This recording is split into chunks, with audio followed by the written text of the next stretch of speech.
Have you ever stopped to think that maybe our reality, like the way we experience time, even our own consciousness, what if it's all part of something much, much bigger? Something way more complex than we usually imagine. Exactly. Like, what if your life, everything you feel, is just, I don't know, one single thread on this huge cosmic tapestry of possibilities? Today we're doing a deep dive into something called Eons of Echoes. It's this narrative that, well, it doesn't just tell a story. It kind of peels back a layer on a really unique universe. And it offers some pretty startling ideas, I think. Things that might make you rethink, well, everything. Definitely. So our mission here, it isn't just to retell this cool story. No, not at all. We want to really dig into the insights within it, figure out the rules of this universe they've built. Understand the motivations behind some really wild programs they have going on. And maybe most importantly, tackle the big questions it raises about our own existence, you know? Yeah, distilling these complex philosophical ideas, but from this really captivating story format. Okay, so you'll want to strap in for this one, because this deep dive, it's taking us into the world of this unfathomably advanced civilization. Beings who live for eons, like actual eons. And the crucial part, they don't see time like we do, not just a straight line. No, for them, it's like this three-dimensional tree, infinite possibilities branching out. And we're going to explore how these beings, this civilization, actually interacts with our world. In ways you probably haven't ever considered. It's quite something. Okay, let's start unpacking it. At the heart of this source material, you've got the Aeterni. Right. And when we say advanced, Yeah. it's like beyond our comprehension, really. Their whole existence kind of challenges what we even think a civilization does when it gets super advanced. Yeah, the story suggests they've moved way past basic needs. Survival, resources, that's all sorted. They live in this shimmering, non-physical place called the Nexus. Where consciousness is fluid, like water. And physical bodies get this totally optional. That optional body thing is pretty mind-bending on its own. It really is. Yeah. And it ties right into how they see time, doesn't it? Absolutely. It's not just past, present, future for them. Not one single track. It's this huge three-dimensional thing. Exactly. You've got the linear flow we know, sure, past to future. But then there's the second dimension, all the parallel realities, every choice. Yeah. Creating a new branch, right? Countless branches. And then a third dimension, which is about their subjective experience of it. How fast or slow time feels. Maybe where they focus their attention within that tree. Wow. So it's not just an idea for them, it's how they actually perceive reality. That's their baseline. Okay, so if time really is this tree, like with infinite branches, how does that change their view of cause and effect? Do they just see all the outcomes instantly? That's a huge question the narrative plays with. Do they see consequences ripple across all possible timelines? And what about their own free will? If all the possibilities are already kind of there. Difficult. The story gives us this really powerful visual, though, to help picture it. The tree itself in the Nexus. Yeah, this radiant, constantly branching tree, pulsing with colors, each color a different timeline, a different reality. It's like this living map of all existence. Yeah. It helps us grasp it, let alone them navigating it. It's quite the image. So what really got me reading this part is what they do with that ability, this mastery over time. And the most, provocative idea is this temporal tourism program. Yes, the tourism. The basic setup is, frankly, chilling. Volunteers from the Aeternis.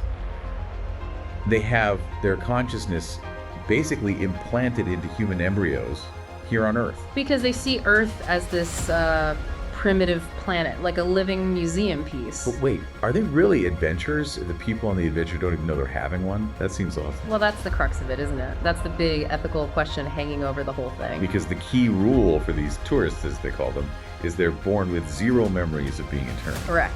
No memory at all. The justification given is that it ensures, quote, full, authentic immersion in the human experience. So they live a whole human life. Short, messy, full of love, pain, mortality, the whole package. And the idea, the official line anyway, is that when they die, their consciousness zips back to the Nexus. And they're somehow enriched by it all. Enriched.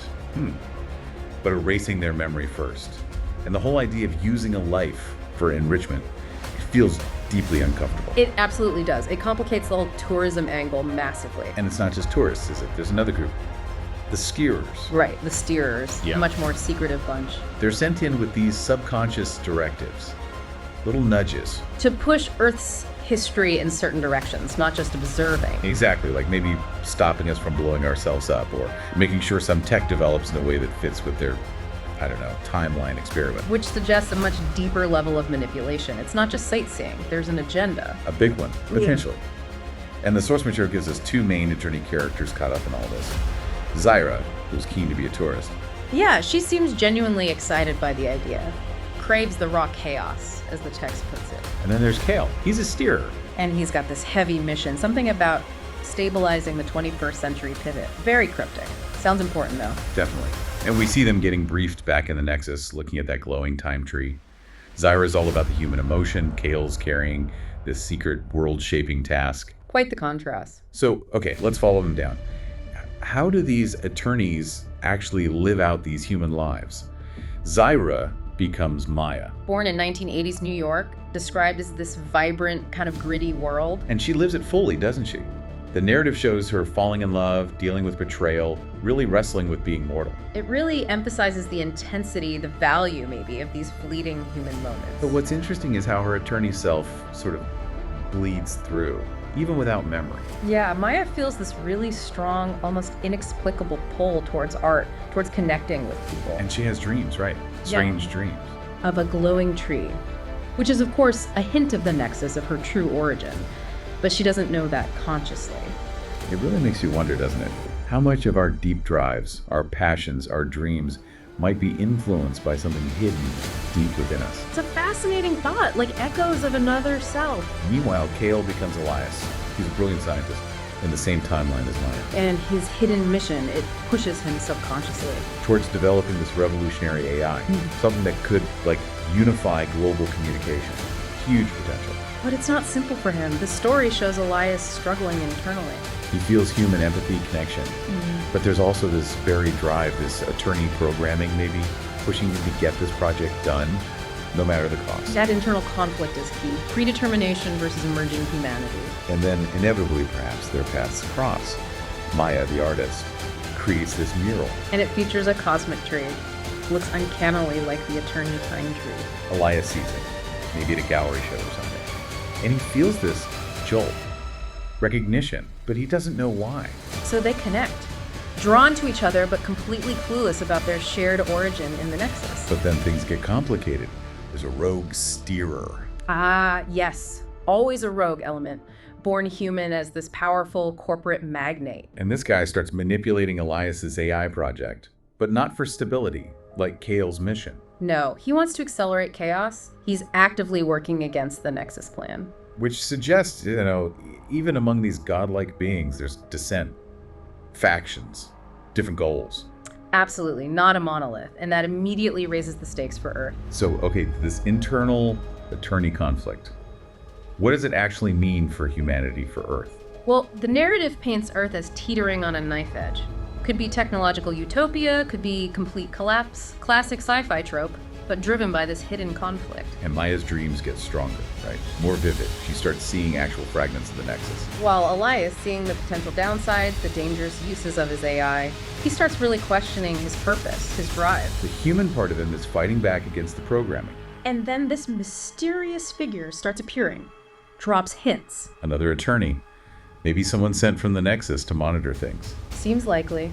They drop these cryptic clues about Maya and Elias's true identities, just enough to stir things up. Because the rogue steerer's actions are causing real problems now, like cosmic problems. Yeah, the story uses the term fracturing the timeline, creating a knot in that time tree. Which could mess things up even back in the Nexus. Exactly. It implies Earth isn't just some isolated experiment, it's connected. Our fate might actually impact that. Which is a huge shift in perspective. We're not just a museum exhibit. Far from it, we might be fundamentally linked to their reality. So Maya and Elias, they're drawn together, partly fate, partly these weird clues. And they start piecing things together, her art, his research. It starts clipping. Awakening these little slivers of their returning consciousness. Memories. Feelings. Something like that. And they realize, okay, we have to stop this rogue guy. Before the whole timeline just unravels. It becomes their mission. Not the one Kael was given, but a new one they choose. And that leads to this big confrontation with the rogue steerer. This is where the big reveal happens, isn't it? The really shocking truth behind the whole program. Yes, the rogue lays it all out. Temporal tourism. It's not about fun holidays for the Aeterni. He's a harvesting. Harvesting human experiences, our emotions, our struggles, our creativity to apparently fuel their civilization's creativity back in the Nexus. Wow, so we're like psychic batteries. In a sense, and the steerers. Just pawns in these grand experiments, shaping whole universes, maybe. That is deeply unsettling. It reframes everything they thought their lives were. Utterly. Exploitation on a cosmic scale. And faced with that truth that their lives were basically farmed experiences, Maya and Elias make this incredible choice. They don't revert to being Aeterni. They don't follow programming. They choose to embrace their human selves, their human connection. And they defy everything, their origins, their programming to save Earth's timeline, not the Nexus's grand plan. It's this amazing moment of free will winning out over determinism. Or manipulation, at least. A really powerful climax. So what happens right after? They succeed, right? They stop the road. They do. They save the timeline. But their human lives, Maya and Elias's lives, end in the process. So they die as humans. Yes. And their consciousnesses snap back to the Nexus. Zyra and Kael are reunited there. But they must be changed, fundamentally. Forever changed. The source material is clear on that. That human journey leaves a permanent mark. Which brings up a huge point. How do these intense mortal experiences affect these immortal beings when they return? Well, Zyra and Kael, they're profoundly affected. They start questioning the whole system. The ethics of the tourism program, the manipulation of worlds like Earth. Exactly. They've lived it now. They've felt the cost. But the Aeterni leadership, the powers that be in the Nexus, Would brush it off, I bet. pretty much dismiss their concerns, maintain the status quo. But a seed is planted. A seed of rebellion. The program, designed for enrichment, inadvertently created its own potential downfall. Descent from within. And that final image is quite something. A new tourist getting prepped for their trip to Earth. Looking at the glowing tree, all innocent and unaware. While Zyra and Kael watch. And they're plotting, planning to change the system from the inside. It suggests the story isn't really over, and that even seemingly perfect advanced societies face moral challenges and the drive for change. Yeah. Okay, let's zoom out a bit. What are the big themes here? What should we take away? Well, there's this stark contrast, isn't there? Between the beauty, the intensity, but also the fragility of being human. All that love and pain and knowing it ends. Versus the Aeterni's existence. Immortal, maybe detached, seeing everything from this vast perspective. It really makes you think about which life has more, meaning, value. Is immortality really desirable if it lacks that intensity? That's one big question. And then there's the whole free will versus predetermination thing, especially when time itself is bendable. If your life path can be nudged, or if you're living out someone else's experience, what does that mean for your choices? Are they truly yours? It's a question that hits close to home, even without literal Aeterni tourists running around. How much are we shaped by forces we don't see? And the ethics piece is unavoidable. Advanced civilizations interacting with, well, lesser ones. The power imbalance. The responsibility that comes with that kind of knowledge and capability. Is it ever okay to interfere? Is tourism like this ethical? Or is it just exploitation no matter how they frame it? This story really pushes you to think about those uncomfortable power dynamics. It does. But ultimately, maybe the biggest takeaway from this deep dive is a renewed appreciation for our own lives. I think so. Even with all the messiness, the chaos, the fact that it's fleeting. There's something incredibly valuable there, something precious that maybe even these godlike beings are missing or trying to capture through these programs. The intensity of lived experience. Yeah. So as we wrap up here, just hold on to that idea of time as this huge branching tree. Every choice you make creating a new reality. It's a mind-bending concept, but kind of empowering too, in a way. And this story, the Aeterni, their tourism, Yeah. it really forces a reevaluation, doesn't it? It makes you ask, what if the most meaningful moments in our lives aren't just ours alone? What if they ripple outwards or are part of some larger pattern we can't see? What responsibility does that place on us for the kind of experiences we create for ourselves and others? Deep thoughts. Okay, so here's a final thought for you to chew on. If consciousness can be transferred, if lives can be, well, toured, What does that ultimately say about identity? What makes you you? Is it the experiences, the memories, the soul, or just the current vessel? Is our reality truly our own? Or could it be, in some sense, a kind of meticulously curated exhibition for unseen observers? Something to ponder. That was definitely a deep dive. Thanks so much for joining us today.